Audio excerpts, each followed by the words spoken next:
The one thing that I realized after living for over 4 years is that it is better not to be close to people who are still stuck in the past. In my appearance, such people lack flexibility. They tend to stick to the past and sometimes they feel like a tinderbox, ready to explode at any moment. Lately, as Zhang Yuan's remarks sparked a controversy, once again I was reminded of the above. For those of you guys who don't know, Zhang Yuan is Chinese and appeared some Korean entertainment shows for quite a long time. And sometimes he was criticized for implying a kind of sinocentrism.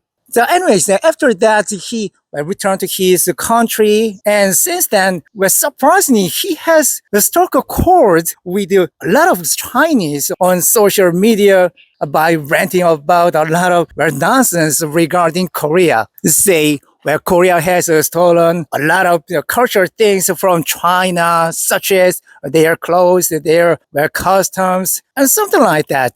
And he also said that on his next visit to Korea, he'd roam around the Korean palaces wearing the traditional clothes of Chinese emperors in order to let Koreans know that Korea is still China's vassal. After hearing his remarks, if I'm being honest, rather than getting angry, I was more dumbfounded. The world is rapidly moving toward the future, but there are still a lot of people who want to stir up a controversy with the things that happened hundreds of years ago. As you know, the cultures and customs of Western countries have originated from ancient Greece or Italy. However, neither present day Greece or Italy claims that other countries have stolen their cultures because they are already aware that they've spread their cultures to other countries, not that other countries stole their cultures. And today, most Asian countries, including China, have adopted Western clothing,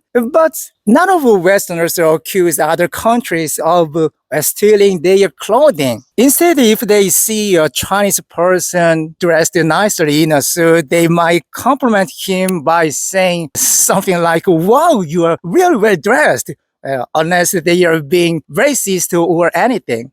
As far as I know, during China's cultural revolution, they lost many of their cultural aspects. Although they call it a revolution, technically it was just a kind of vandalism where they denied and demolished everything except for things related to Chinese communism. So as a result, they've forgotten a lot of their great heritage, and now they've started to claim that other countries' heritage is theirs in order to fill the void. And second, I think this might be the biggest cause, that is Chinese politicians seem to be fostering extreme nationalism in order to rally their citizens around the current ruling system. I believe good politicians should lead their people toward the present or future rather than the past. Of course, the past is also very, very important because it is related to our